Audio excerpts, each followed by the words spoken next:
It's business. It's business time. Hang tight, we're gonna get into the business right here in a couple minutes.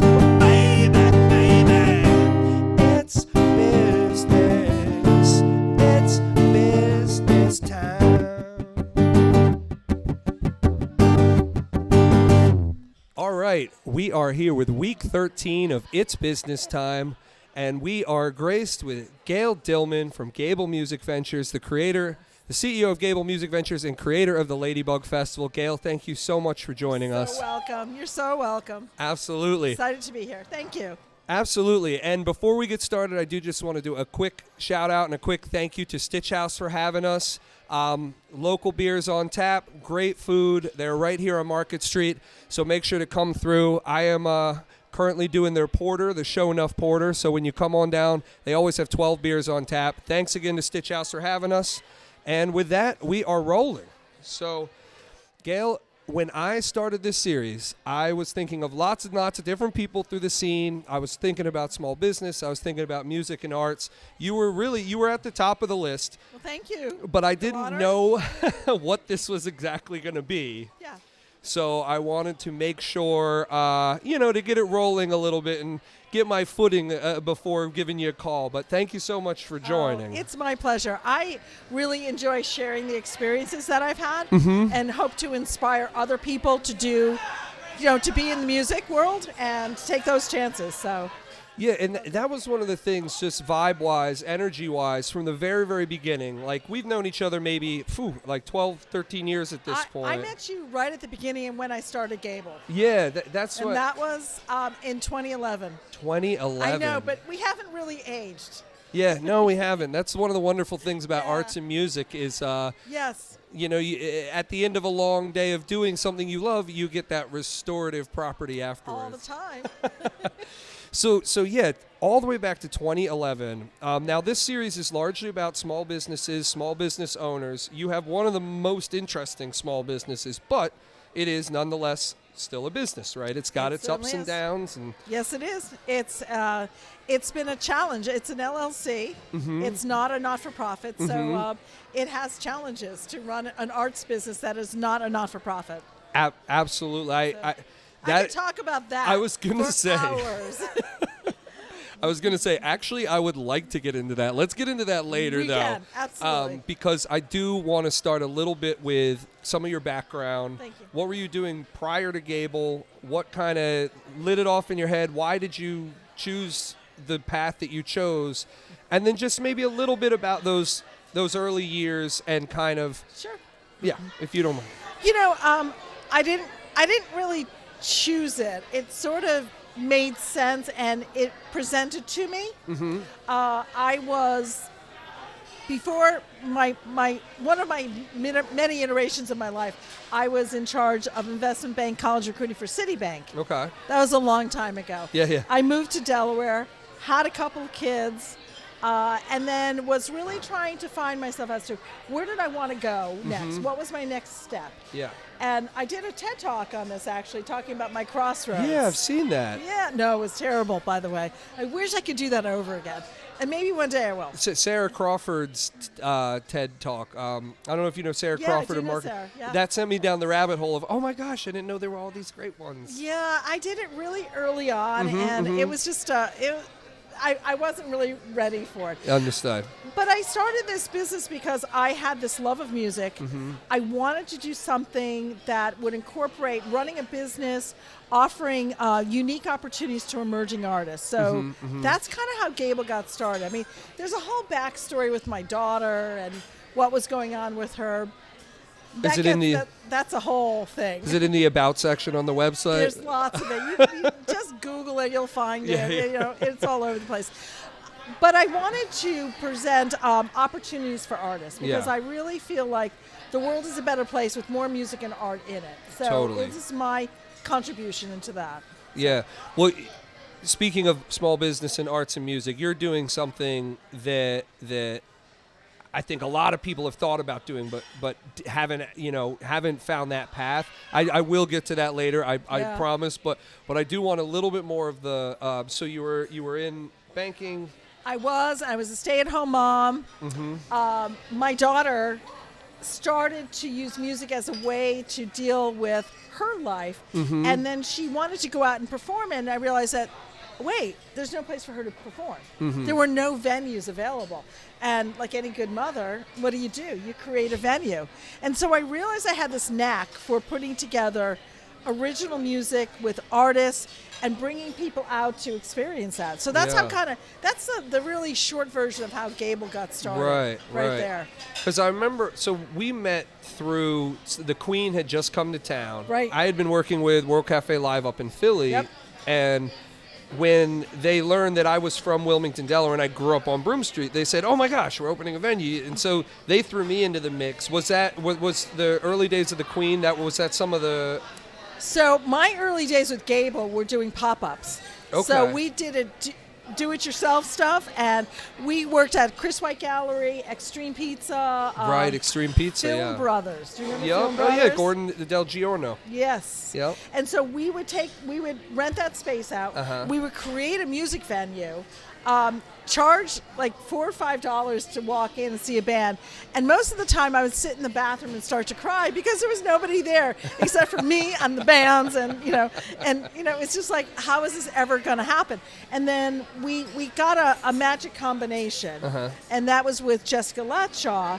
And we sold out our first show at Film Brothers. Right. And that's when the Queen took notice of us and brought us into that venue. So that actually wasn't the Queen, it was World Cafe Live. Right, World Cafe Live. Yeah, Right. and so we started doing regular shows there. Right. And we took over their open mic night. Yep. And that was our home base. We did a lot of shows there, as you well know. Yeah. No, those were some of my favorite, of my music career. Those are some of my favorite years there. Yeah. I was in a couple different bands and all the venue. It was a very, very tight scene at that point. We had Wilma Rock Circus we did there. Yep, Remember that? Yep. So joined that with, I think it was Bullbuckers. Yes. Oh my gosh, we are dating ourselves now. We are. Yeah. So we, the business really morphed into a really totally different type of business than from where we started. And I think, when you talk about what's the little nuggets of wisdom you can share out there, is that when you're running a business or starting a business, especially in the creative industry, keep yourself really flexible. Right. Because where you start is not where you're going to end. Right. And the journey in between just has, you have to really be willing and able to just see what makes sense and what doesn't make sense. Yeah. No, that definitely makes sense. I had Ed on, Ed Dornick of Aztec, a couple months ago, I guess now, but he said one of the funniest things I'd ever heard, speaking to what you were saying, is when you're starting out as a business, you're like a dog in a dumpster, right?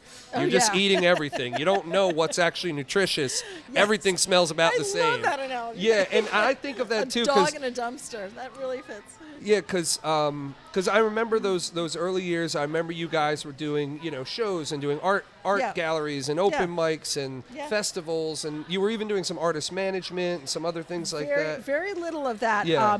Where we really got our break was to start to do Ladybug Music Festival. Right. That was our big break that we started. Ladybug Music Festival. Ladybug Music Festival. You can check it out right here. Next Wednesday, the 13th, we'll have some exciting news. Stay tuned. Yes. Yeah. So that was, we were given an opportunity. And so this is where you got to seize that moment. We were given an opportunity to do this block party on Lower Market Street. We had been doing all this music down there. And so Mike Schwartz and Debbie Schwartz said, hey, we're going to give you a little bit of money. Throw a block party for us. And that was the same time that Firefly was coming to Delaware. Right.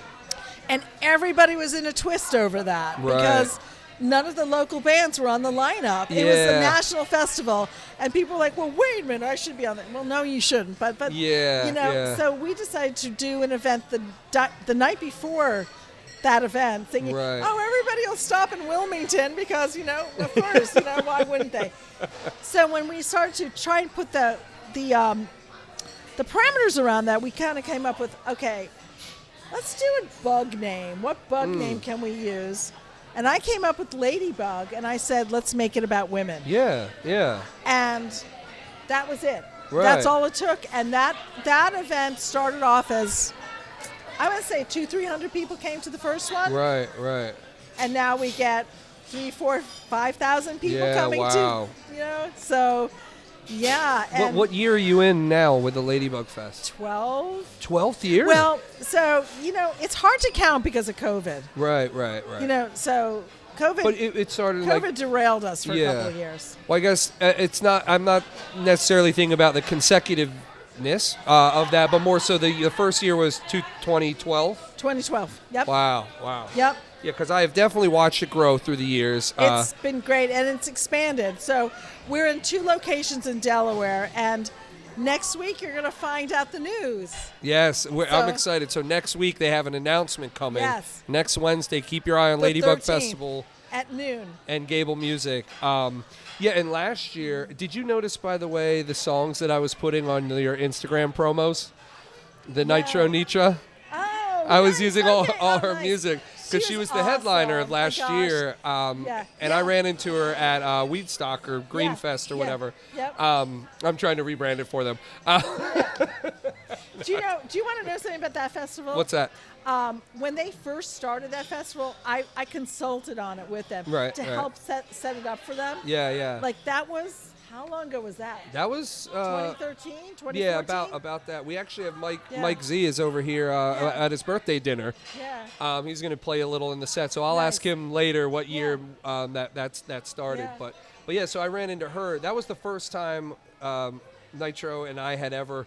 It's so funny saying people's stage she's crazy good. Yeah. She killed it in Milford. She was awesome. She was awesome. Wow, that's So, awesome. Yeah. But yeah, and I mean finding. Events are really this like special sauce of like the right artist, the right location, the right time of year, the right all these different kind of components go into it, and you definitely have had a knack for that through the years. Yeah, but the truth is that for every event you see, there's 3 that were started and didn't happen. Don't we know it? And don't we know that? So, again, with an eye toward what a small businesses really want to hear. Right. I want to tell you to persevere. Because a lot of times what you come out with is not what's going to stick. Yeah. And you can't let any one event define you. Right. So if I let some of those events define me, like I was sitting in Film Brothers crying in the bathroom because there was nobody there watching the music, I would be out of business. Yeah. And if I let COVID define me, I would be out of business. Right. So the question is, can you persevere through it? Do you have the patience for it? Do you have the fortitude to stick with something? And if you have a vision, if you're passionate about it, and you have a vision, and you know how to monetize it, because let's face it, you got to make money at it. Right. If you can't make money, then it's not realistic that you're going to be able to continue. Yeah, exactly. It's a lot of artists, it's their hobby and they want to make it their full time, and then there are others that it is their full time and they wish it were their hobby. It's right. But if you're an artist and you want to really take it seriously, do the work. Do what you need to do. Get yourself licensed. Get yourself trademarked. Get yourself copyrighted. Do all those things, because in this world, if you don't do those things, you're going to lose that revenue. Yeah. That's a really good point. I think so I know Prodigy's music. I came from that world, and I know there were many times where we were like, we'll figure it all out later. Let's get the money flowing. Let's get the things flowing, and we'll figure all the details out later. And that was, I can say it from a small business perspective, that is not the way to do it. That is not the way to do it. Figure as much as you can figure out now. Yep. Because the arguments that you may or may not have with those in your circle about what you're figuring out, those aren't going to get easier the more time and energy and money. Well, and you're going to lose revenue. Yeah. So at the end of the day, look, you can love your craft and you can want to create and perform, which is great, but you got to make money. Yeah, you got to miss that. You got to make money. Yeah. So, and I don't mean to sound so mercenary and drill it down to just that, but right, of course. If you're not buttoned up, if you don't protect your product, what you're putting together. Let me give you an example. you create this great song and you put it out in the world for the world to hear this wonderful song you wrote, and you have a video, but you didn't embed your information. You didn't embed your name, contact information. So it's out there in the wide world of the web. Right. Yeah. If a music supervisor hears it and says, "Hey, that's awesome, I want to use that," but your name is not attached into it, not embedded into them, right, you're not going to get chosen. Yeah. They're not going to use it because they can't find you. Right. And then it becomes this whole copyright thing. So there's a whole level of knowledge that musicians need to have now. So yeah, create. It's awesome. Yeah. But don't push it out there until you are buttoned up on the back end as well. So this is definitely a little bit off topic, Yeah, but it's go still so relevant because growing up as a musician myself, the admin side, the buttoning up side, that was always fell off the wagon. Always. The AI tools that we have now, the ChatGPT with contracts, Mid-Journey with doing album art and all those types of things. Has any of that stuff, like, have you started using that? Has that made your lives easier yet? Or are you guys still kind of, because you lose an organic quality when you start doing that, You for do. sure. I don't really use AI for what we're doing. I still very much, when we are looking at submissions for festivals and things like that, I'm going to listen to every bit of music. I'm not using AI. Doesn't really filter into it yet. Right. Yeah, that's good. Yeah, it's really good. I don't use ChatGPT or anything like that. Right. Yet. I'm still very much into, if you send me something to be submitted for Ladybug, I'm going to listen to you. I'm going to look at you. I'm going to look at your social media. Right. We are very hands-on still. Very right. hands-on. Yeah, and I largely ask because you're so good at kind of like empowering people to take the next step in their artistic career. That I figured I would ask just because that, to me, there was a moment where I saw over the last year or two where I saw a lot of artists who were scattered all over the place start to use some of those tools. And I'm like, wait, when did you get good at writing contracts? And they're like, oh, well, copy and paste. But, Right. But anyway, contracts are your friend. like I said, contracts are definitely, that's what a lot of people don't understand. It's like the contract isn't just to protect the person making you sign it. It's also to protect you. It is certainly to protect. So everybody signs a contract that works for me. Yeah. Everybody. I do agreements all the time. Yep. Because you know what? You just don't know what is going to come down the road. Right. And you do want to protect yourself. I run a very, very clean, tight business, but not everybody out there that books artists works at the same standard. You think? So you think? I definitely think. Yeah. So you want people to really protect yourself. Right. You go to a place and you perform. If you don't have it in writing what you're going to get paid, right, how long you're performing for, you don't know what's going to happen. Yep. They could say, "Oh, well, we're done. We don't really want you to, or we're not going to pay. Oh, we said we're going to pay you what? No. Oh, no. Oh, I know. That was tip money or something." So. I hear horror stories all the time. You mentioned you're playing somewhere and someone's like, "Oh, don't play there." One time I took too long of a break and they didn't pay me at all. Right. And you're like, now I trust you, you're my friend, but now I have to verify that. Now I have to call out, it's a wild, wild west out there sometimes. It is. And that's why the paperwork end of it is your friend. Yeah. And I know that some artists want to be purists about it. Right. But the truth is, button yourself up. Yeah. Because the more you do on that end, the more you're free to create. Yeah, totally. So not telling you to squelch that, just telling you to make sure you keep your own best interests in mind. Yeah, that's actually a good small business segue. The more you button up the administrative side, the more you're free to create. And even if you're not in an arts and music field, that could be product development. That could be anything. Anything. Yeah, because otherwise you're taking one step forward, two steps back. One step forward, two steps back. Well, when I think back on what I didn't do in the beginning with this business, I didn't do a business plan. I didn't have all these other processes in place. Now I have an accountant. I have a bookkeeper. I've got people do social media, market. I've got the team around me. That's a great segue, actually. I'm always curious on those moments where people say, "I need help." Where do you find the help? And how much do they actually help? Right? And all those things. Did you guys have like a moment as Gable was kind of growing? Did you have a moment where you said, wow, we need help? Was there someone, this is a huge issue with the small business. You need help, Yeah. but you don't have the money to buy the help. It's the what do they call the catch-22? You need people to make money. You need money to buy people or hire people. It is one of the biggest impediments to small businesses succeeding. Yeah. And I don't have a good answer for it other than to find a way. Yeah. If you can't do it in-house, find and buy your talent. Right. So I don't have graphic design. Well, I have a little bit. Natalie is good with it, but I have a graphic designer in California. Right. I have an accountant. Yep. I have a bookkeeper now. Right. Because these are things I cannot do. I cannot do it. Yeah. And so I need to have people who can do it. Yep. Because if my business is going to be successful, I need that infrastructure around it. Yeah. And I don't have a good answer other than to find resources within your community.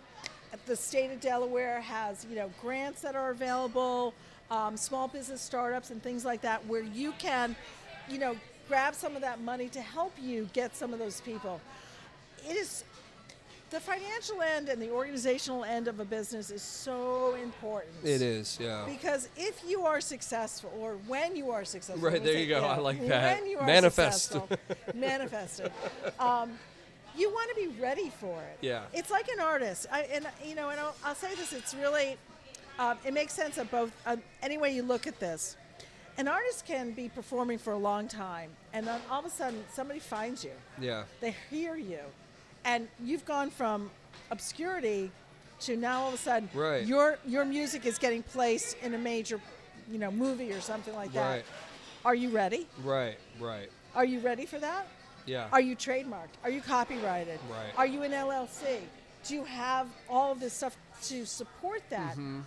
And chances are you aren't. Yeah. And so that opportunity can come and kind of go right by you, or you won't be able to really maximize it to its fullest potential. So be ready. Yeah. Be ready. If you're serious about it, be ready about it.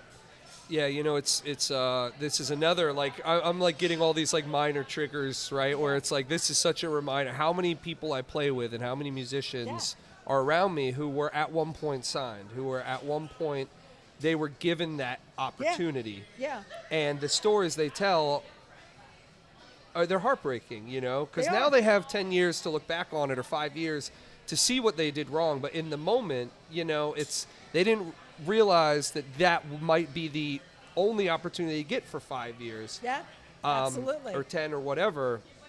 And so it's really, that's really, really good advice, whether you're an artist or a business, again, to button it up. Just be ready. And being ready doesn't mean like you're emotionally ready. Right. It means that you're a business. Right. Take it seriously. Because the people who are out there that want to buy your music are going to take it very seriously. Yeah. And take advantage if you're not in control of your stuff. Yeah. Yep. Yeah. Definitely. So So I could honestly talk to you forever. Oh, I we do can. want to, and we will off camera too. Yeah. But I do want to keep these reasonably digestible, around 20 minutes or so. Yes. So one of the questions, I have two questions I want to get to, but one of them is one I always ask everybody. So through the growth, and I can already guess what some of this is, the COVID era, but through the growth of any business, right, they have that moment where they say to themselves, this is not working. I could be making more money with less hours somewhere else that has built-in health insurance, all that, and then something happens that helps get them through that moment. Was there a moment for Gable where you were questioning everything, and do you remember what got you through that period? Well, yes, there's been a few.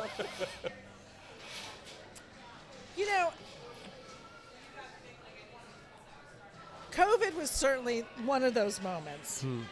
It hit the entertainment business really hard. Yeah. And we're still recovering. In spite of what everybody thinks and says, we're still recovering. A lot of events did not come back. Yep.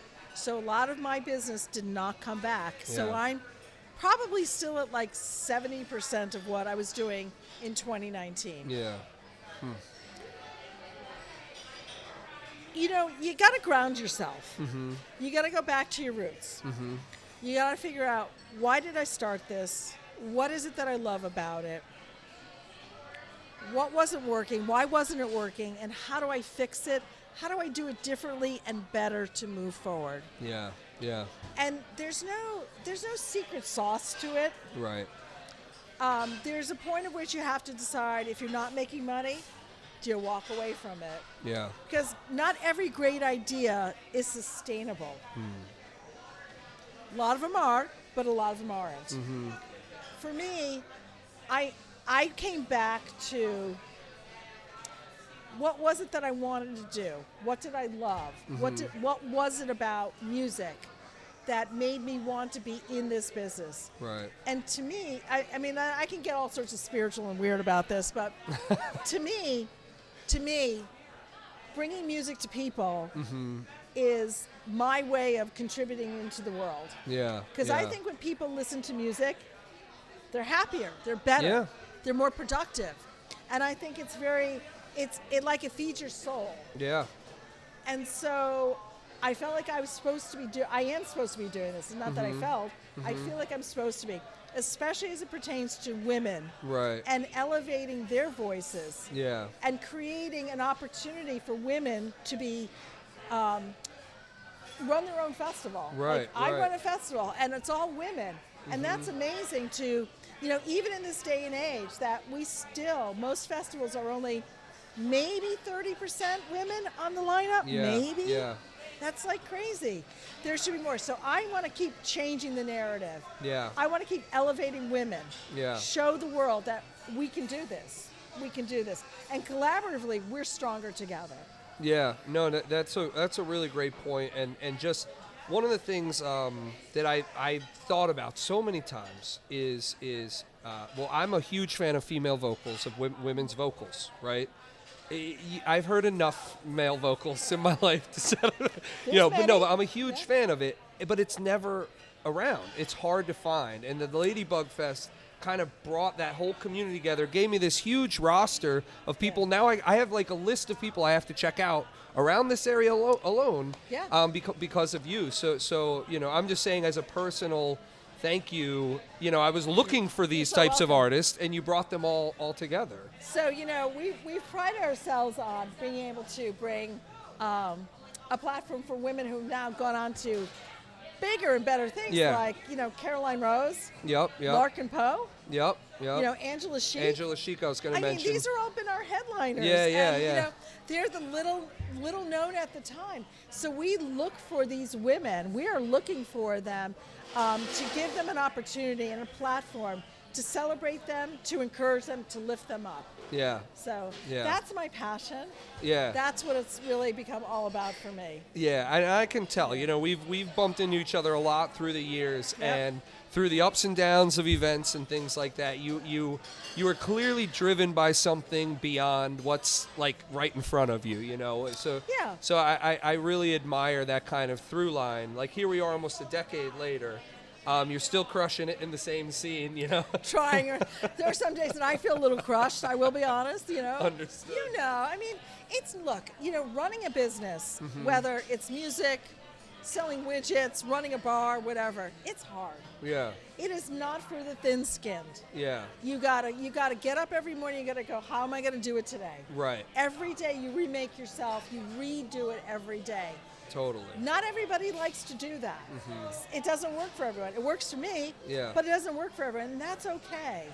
Gotta know if it works for you. If you're gonna be an entrepreneur, get a very tough skin, learn how to smile, get some good buddies along the way to, be in your, your little love circle. Yeah. Because it's not for the faint of heart. It's certainly not for the faint of heart. It's not. That's a decent segue into my last question here, and then we'll wrap up with a little bit more of what you guys are up to and what you got coming up. Okay. But my last question really kind of ties back to, you are successful in doing something that many people try to do. You're doing something now that I would like to get to the point of doing, which is combining the arts and music community with this bustling business community here in Wilmington. One of the reasons I started this series to begin with. And I came back from the growth of Prodigies and Right. all that, and I said, I have all this business knowledge. I want to bring it to the arts and music community, right? And I don't know how to do that. I don't know where to start. But I see this community. So I started I went to Christopher Bruce, King Creative. They do a third Tuesday business networking right Yep. here at Stitch House. I went to his event, a couple other events. I kept running into these finance folks, CPAs and, people who have a lot of resources and are spending lots of money on marketing and finding eyeballs. And then we have the arts and music community, which is tons of just these creative, wonderful people with eyeballs. And what are they lacking? Resources. The ability to pay their rent, pay their mortgage with the stuff that they're doing. And so I've seen, you through the years kind of bridge this gap to help the artists get the resources and the small businesses and sometimes large businesses get the attention. And so the question is, how are you so good at this? I don't know. It's my vitamins in the morning or something. I don't know. What are your vitamins? Well, first of all, thank you for that's a lovely compliment. So thank you very much for that. I'm very good at connecting the dots Yeah. and to see opportunities between the people, places, and things. That's my gift. Yeah. That's my Yeah. gift. And I learned that in my life that I know that this person should talk to this person, should do this and that. Right. And I can bring it together. Gotcha. It takes a vision. Yeah. To see, you got to be like in it to see where all the opportunities are and to think outside of the box. Right. Like, and I can get into a deep dive on this. Yeah. One of the things that I'm working on is a conference Uh-huh. that addresses a lot of what you're talking about. Right. Because bringing artists, business, opportunities together is, you have to be connected. You Yeah. have to go out, you have to meet people, you have to Right. talk to people, you have to hear what they're saying, and then you got to digest it, and you got to know a lot of people, and it's like a game of connect the dots. Right. You know what I mean? It's like, So- it's just, and once you start to do it, you can do more of it. Right. If Yeah, that makes just sense. kind of stack on the network. Yeah. Because for those who don't have the gift, for the computer repairman at home, for the digital marketer, like for the folks that are behind a computer screen and don't have that gift. Right. What I tell them is I say, put yourself in uncomfortable situations. Do you have any advice for those who don't have like a natural kind of ability to make those networking, make those connections? Is there Yeah. anything that works for you? Is there a mantra, anything like that? I know I'm putting you on the spot a bit. I never want to tell somebody, don't try. Yeah. But not everybody's cut out to do this. Yeah. Like the music industry is a Right. very, very specific kind of beast. It is. And being able to connect the people, places, and things to make it all come together is not easily done. So you have to be Right. really connected in a community. Right. You have to know people. You have to get out. You have to talk to people. You got to know what the business opportunities are. Right. And then you got to get yourself up and go knock on doors. And you got to say, this is who I am. How Right. can I help you? Let me give you music as a way to market your business. Right. I love it. No. So if your thing is to be, writing code and things like that, it's not to say you can't do this. Right. but you can't. It's not like you can just say, "Oh yeah, I like it, so I'm going to do it." Right. It's such hard work to do this. It's Yeah. very hard work. Yeah. And it's not easy. And It's like it's hard when you have the natural skills. It's even harder if you don't. Kind of. It is. And that's not to be discouraging. Right. Because I think that if you have a passion for something, Yeah. go for it. Just Yeah. keep doing it. Don't let anybody tell you can't. Yeah. Because just because you didn't do it doesn't mean you can't do it. Right. Unless right. it's brain surgery. Right. Then just because you didn't do it, Yeah. you don't want to do it. Don't do that. Yeah.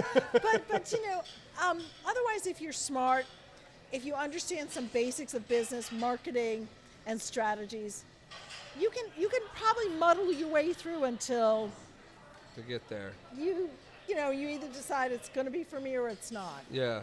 I don't like know it. if that really answered your No, question. it did answer the question. It's a little bit more complicated than that. And particularly, I was going to say, it particularly you kind of showed that it is more complex. You need more information to give the advice to that specific person. Yeah. And I can definitely see that where it's like, well, who are we talking about? What business? What sort of person? What environment?